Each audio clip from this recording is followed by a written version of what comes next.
People, next Wednesday at 8:30 on BBC One. Lose weight for love in half an hour. First on BBC One, here's Andrew Neil. The UK is on the brink of making the biggest political decision in a generation. Should Britain remain in or leave the European Union? Ahead of that vote, I'm talking to leading campaigners on both sides of the debate. Tonight in the studio live, the Chancellor, George Osborne.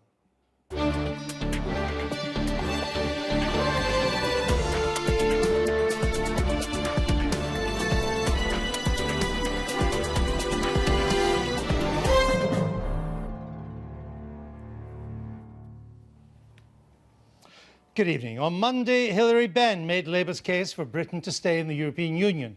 Later this week and next, I'll be speaking to leading campaigners on the Leave side of the debate. But tonight, I'm joined by the Chancellor, George Osborne. He's part of a Conservative government that's given us this referendum and is now campaigning hard for the UK to remain in the EU. Welcome to the programme, Chancellor. It's good to be here. Now, you claim the European Union could cause armed conflict if we leave. You could put a bomb under our economy if we leave, the Prime Minister's words, hurt pensioners, collapse house prices. Why are you risking all that with a referendum?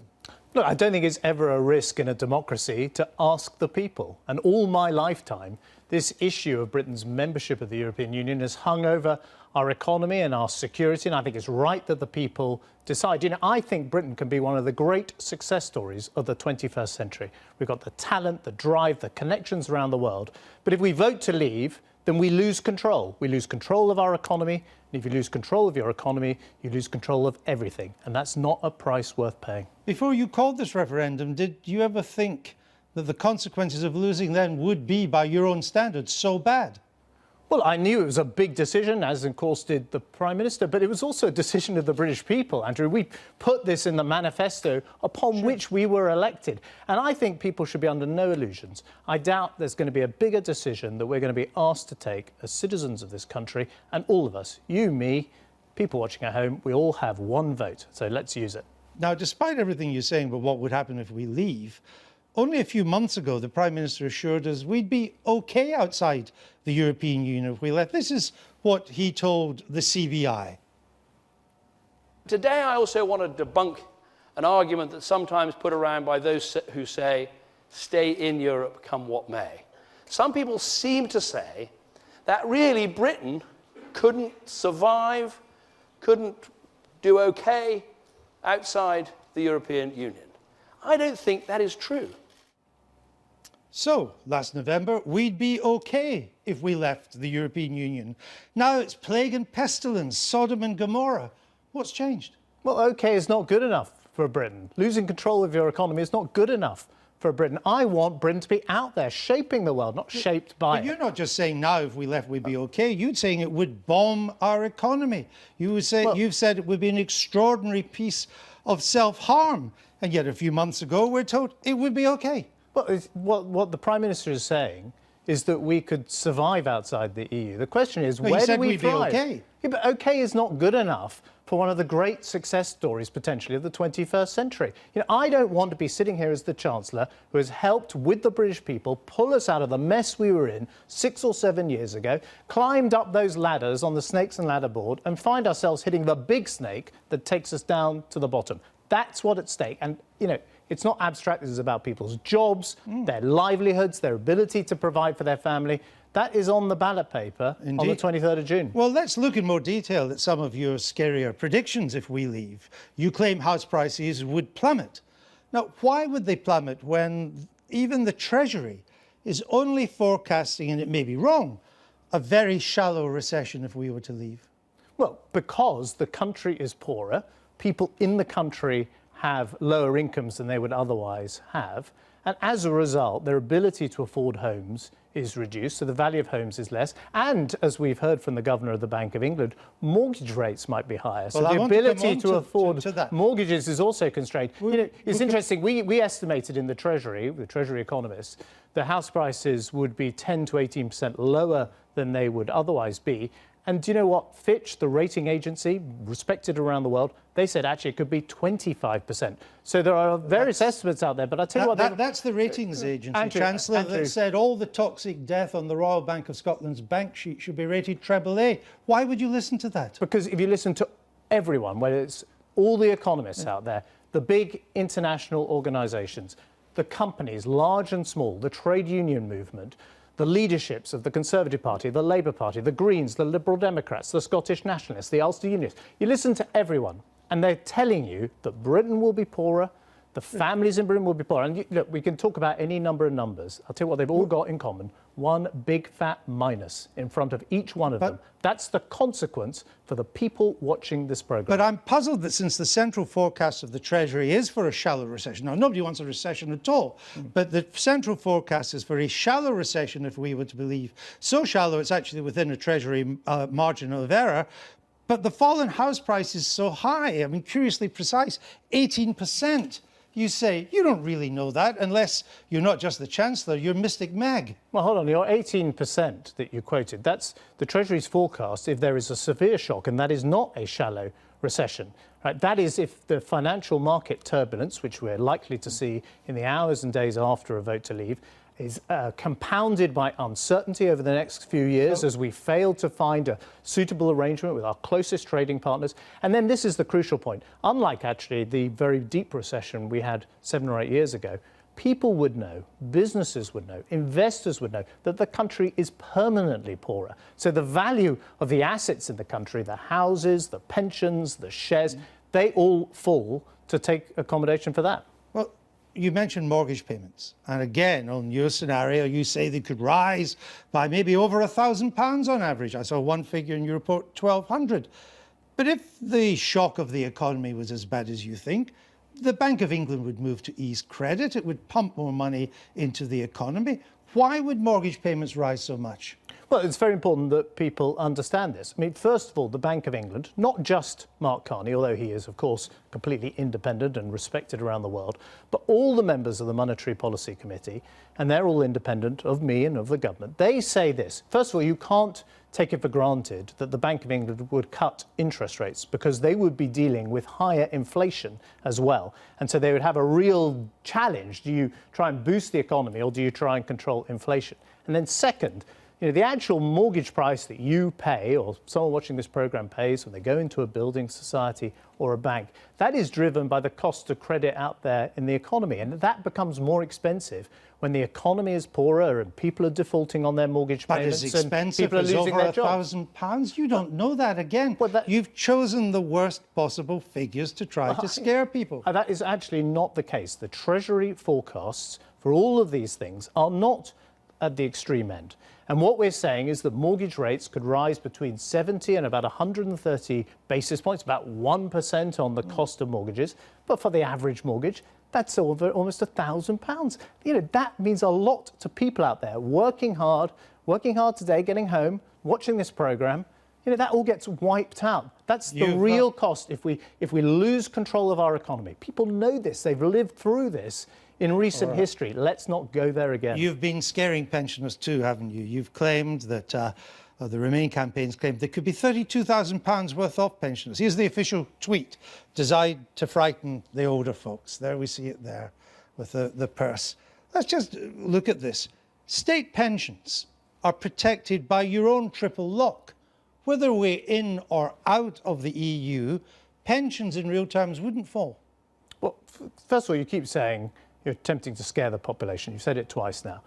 Frankly, there is a lot to be scared about if we leave the European Union and we risk our economy. And it's a risk to pensioners, it's a risk to homeowners, it's a risk to people in work. So the state pension, it wouldn't be falling in real terms. The state pension, because we had a successful, strong, growing economy, which we don't want to put at risk, rises by the so-called triple lock, either by the rate of inflation or by the rate of earnings or by 2.5%. Right. Well, if the rate of inflation is higher, and people are forecasting that it could be 3 to 4%, the rate of inflation, instead of what it is today, well, that will eat away at the real value of people's pension. Put that in plain English, pensioners will have less to spend. Their money won't go as far. Involves pensions are rising by the rate of inflation if that's the highest of the three triple locks. Yes, and the real increase, therefore is reduced. This matters to me. Andrew, you know, we're talking about numbers. This is the ability of a pensioner to go out there and, you know, provide for themselves and support themselves, and their ability of their pension goes less far when there is higher inflation. The pensioners know that. In or out, the state pension would rise at least in line with inflation. That's your lock. Showing that empty purse there, empty. You should be ashamed of that, shouldn't you? Well, absolutely not. It's vital that people realise what is at stake here. You know, well, the purse will be empty. Well, I tell you what's at stake. The prosperity of the British economy. We would have a recession. People's incomes would be hit. Their ability to provide for their families would be hit. We've not even talked about unemployment. You know, Andrew, this all feels very abstract, right? I brought along... It's not abstract at all. I'm showing a specific example, right? Purse. I brought along this because I went to a factory in Keighley in West Yorkshire. This is a part of an Airbus plane, and it's made by a real person on a real production line, and he worries about his job, and his company worries about their ability to access the single market, right?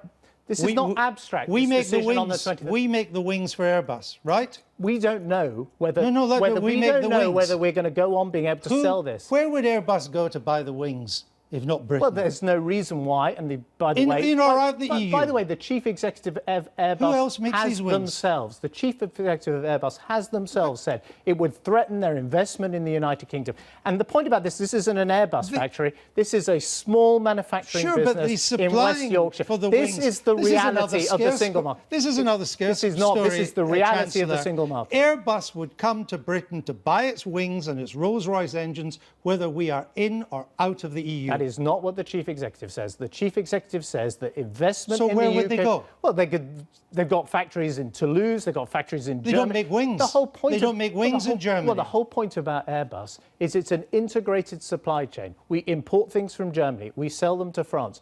And if there are tariffs, a tax on those exports, then why would the business happen in the UK? We'd be out of the single market. That's the reality. Britain would be quitting the single market, quitting the prosperity, quitting the source of jobs. The Treasury... the people who pay the price are not you or me, Andrew. It's that person working on the assembly line in Keighley. What people watching this programme want to know is if what you're telling is a scare story or true. Now, you prepared a longer-term report as well about leaving. The key finding that you were very keen to promote is that by 2030, households would be £4,300 worth off. Here's the poster. You even stood in front of the poster there. There's your figure. But the Treasury report doesn't say families would be £4,300 worse off, does it? It's a bogus and misleading figure. Well, that's not the case. That is how much per household our GDP would shrink. And if you look at... Well, no, it's not shrinking. On either scenario, in or out, the Treasury report showed substantial growth in our economy to 2030. The question on the Not shrinking. Hold on, Andrew. The question on the 23rd of June is what does the world look like if we're in the European Union or if we leave the European and quit it, right? And families would be £4,300 a year worse off. No, they wouldn't. As a proportion, their income. As a share of their GDP. Well, but it doesn't mention their income. Their incomes would be hit. And, hold on, the wealth of the nation that provides the public services they depend on. You know, leave that picture up because people need to know. I will leave it up. Right, leave it up because people need to know Chancellor, what is at stake for real people. They do know, because I'm going to put what the Treasury Select Committee said about your £4,300 under that picture. This is not what the main Treasury analysis found, says the Select Committee. The average impact on household disposable incomes would be considerably smaller than this number.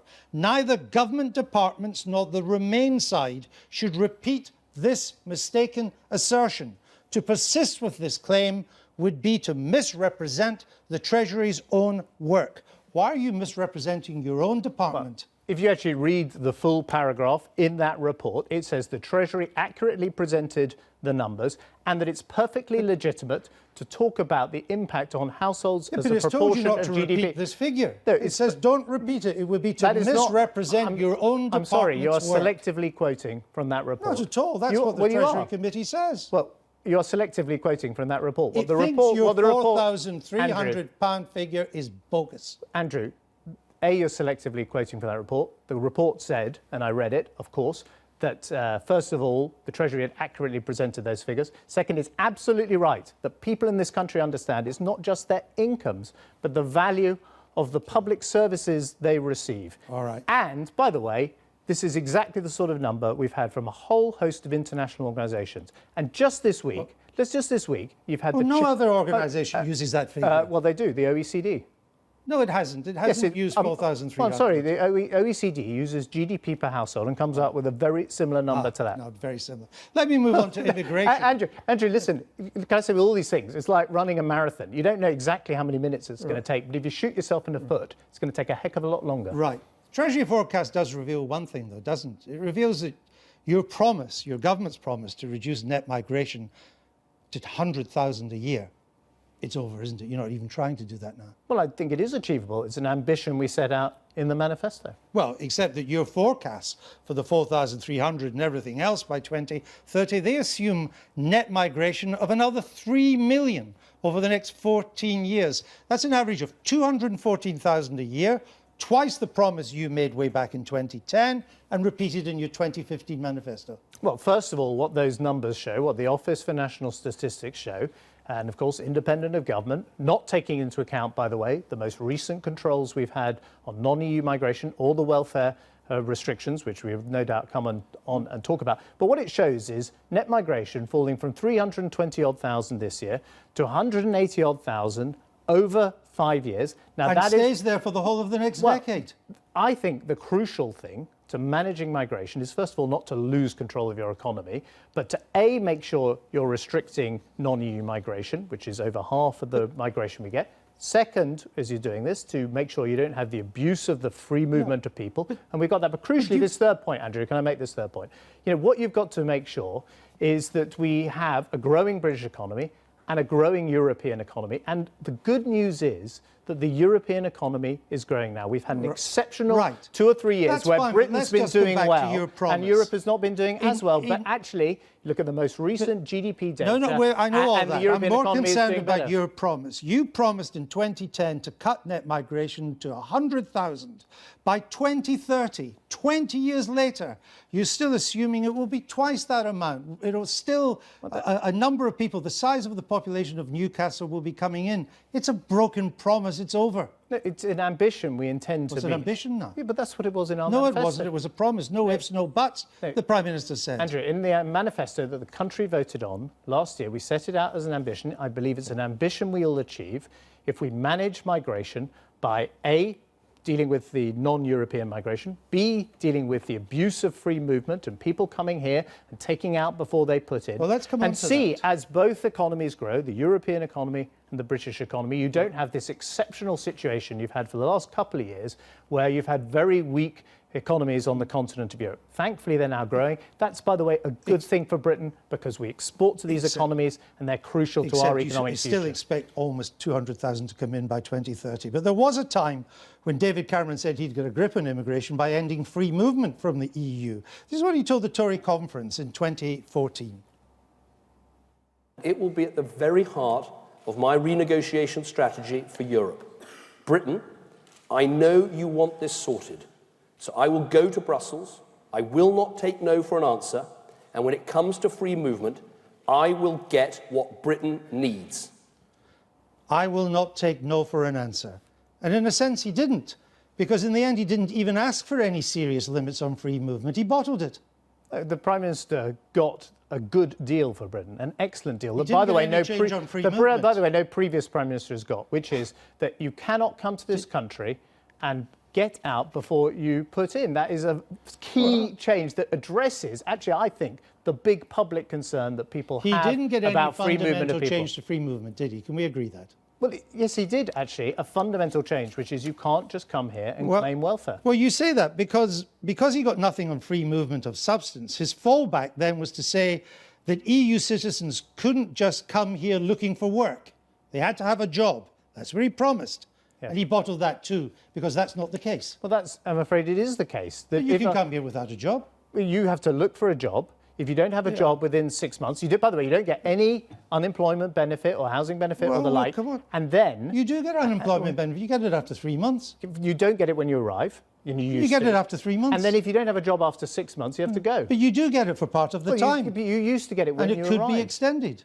Andrew, you used to get it when you You arrived. said you don't get any unemployment Well, it's benefit. true. You've simply you get it after 3 months. When you arrive, you used to get it, you don't anymore. But look, can I make a broader But he point did here? once say to us that you wouldn't be able to come here unless you had a job, and that's not true. You can. 77,000 people last year came as job seekers from the EU. They didn't have a job. But Andrew, if you don't have a job, you have to go.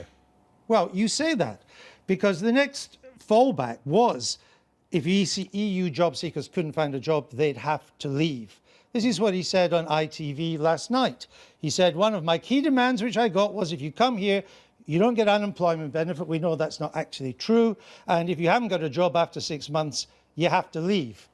How many failed EU job seekers have been required to leave after 6 months? Well, 6,000 people so far have been removed for abuse of the freedom of movement. But that's not all job seekers. But it's people who are abusing the free movement of people. But what I asked you was how many, Well, I've given you the answer, 6,000. how many EU job seekers have been required to leave after 6 months? Well, it's 6,000. But can I make But they're not all, these are many well, people I'm sorry, Andrew, they that are. have been removed. There are people specifically abusing free movement. But I'm not talking talking about, about- no, I'm not talking about people with criminal records who are turned away at the border because we have border controls, as anyone who goes through passport control knows full well. I'm talking about people who are abusing free movement of people, that they now get removed. And look, the question on the ballot paper... Are you saying that all 6,000 were simply job seekers who didn't have a job No, at the end of 6 months? Abusing the free, yeah, which includes not having a job. Includes? Well, yes, but So that's what part of the 6,000 you claim were actual job seekers? But they were all job seekers who are here to claim work, and they've had to leave.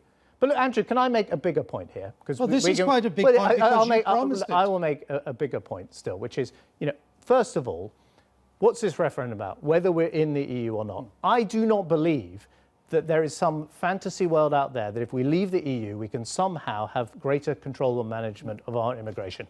I think we'd end up signing up to free movement of people, but having no say over how it operated. We would lose the cooperation of some of our closest allies on key things like border control. It would be much more difficult, for example, in Northern Ireland to maintain border control there. You also have a situation, if we leave the European Union, that we would be there begging to be back into the single market, prepared to pay almost any price to support the businesses that I've identified. If all this so I do not immigration... believe this claim. And it's interesting, when pressed, the Leave campaigners have basically admitted their policy would see more immigration from outside the EU. If all this immigration is so people good, should be clear. Look, they might have concerns about immigration, but that is not on the ballot paper. If you wanted to our talk, membership of the European Union you wanted to and talk all about the prosperity and our role in the world, that's on the ballot If you paper. wanted to talk about the Leave campaign, Chancellor, you should have agreed to debate them. I'm here to talk about the case for Remain and to test it. I'm debating and if all you. this I'm debating immigration, you. Come on, let's have a debate. If all this immigration, I was just in Parliament if all this yesterday immigration debating is the so Leave good campaign. for the economy, why do you want to cut it? Well, it's important that it's managed. Right? It's important that people come here and contribute to our economy. We've got vacancies in our economy. What I want to do above all is make sure that British people have the skills, the ability to get those jobs. We're in a great situation in our country where there are actually more vacancies than there are people claiming job seekers allowance. flow- And I want to go on building that strong economy. I don't want to lose control of the 1.7 million economy. people who can't find a job. But I want to come on to this migrants thing as well, that it could be even higher if Turkey was to join the EU. And Mr. Cameron's been a big supporter of Turkey joining the EU. This is what he looks when he went to Ankara not long after he'd become PM, the capital of Turkey, in 2010. This is what he had to say. When I think about what Turkey has done to defend Europe as a NATO ally, and what Turkey is doing today in Afghanistan alongside our European allies, it makes me angry that your progress towards EU membership can be frustrated in the way that it has been. My view is clear. I believe it's just wrong to say that Turkey can guard the camp but not be allowed to sit in the tent. So I will remain your strongest possible advocate for EU membership and for greater influence at the top table of European diplomacy. That was 6 years ago. Now the Prime Minister says that Turkey may not join for almost 1,000 years, he says. Now, who is he misleading? Was he misleading the Turkish people in 2010, or is he misleading the British people in 2016? Well, I was 16 years old when Turkey first applied to join the European Union. I'm now 45, and I don't think it's going to happen in my lifetime because, sadly, actually, over recent years, Turkey has gone backwards. There are concerns about democracy and human rights there. These are all conditions you need to meet before you even are considered for membership of the European Union. Now, Turkey is a key ally. They're a member of NATO, by the way, an organisation we all, on all sides of the campaign, talk up. But is it going to be a member of the European Union? No, it's not. Well, if that's true, why, if the prospect is so far away, in your lifetime, you say, why has the Prime Minister supported an agreement in March to re-energise Turkey's succession process?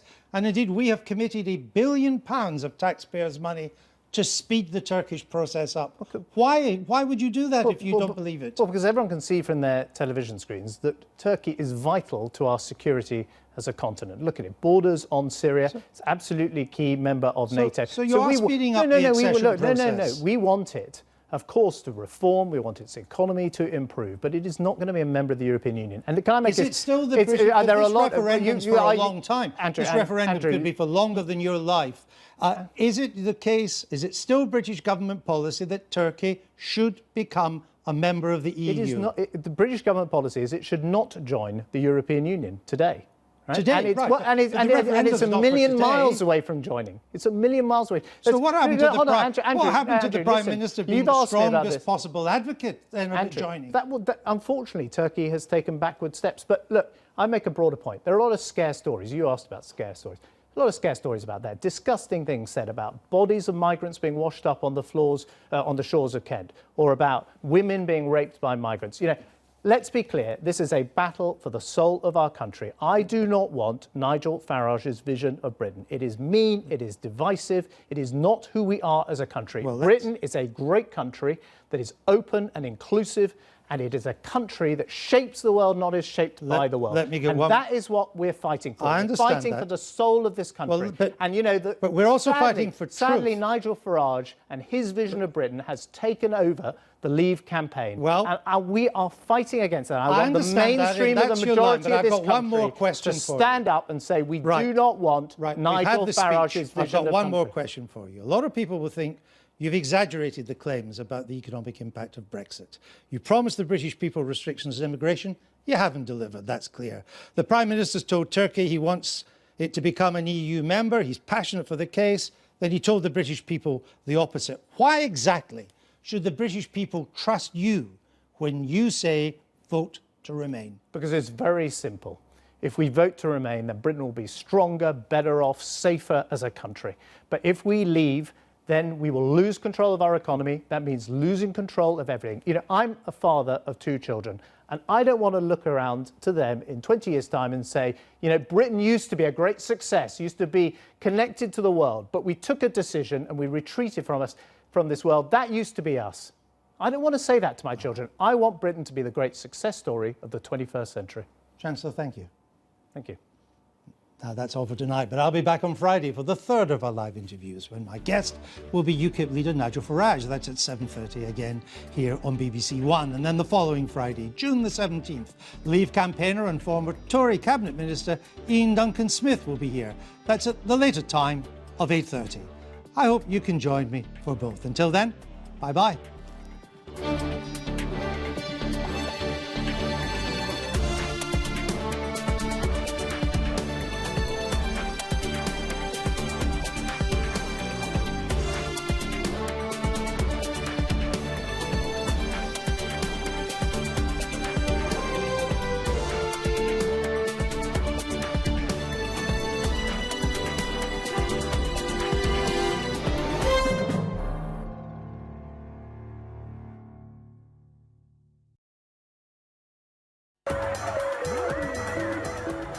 Hello, I'm Tina Dahealy with your 90-second update. The man who bought BHS for £1 has been branded a liar by his former colleagues. Dominic Chappelle defended his rescue plan for the collapsed retail chain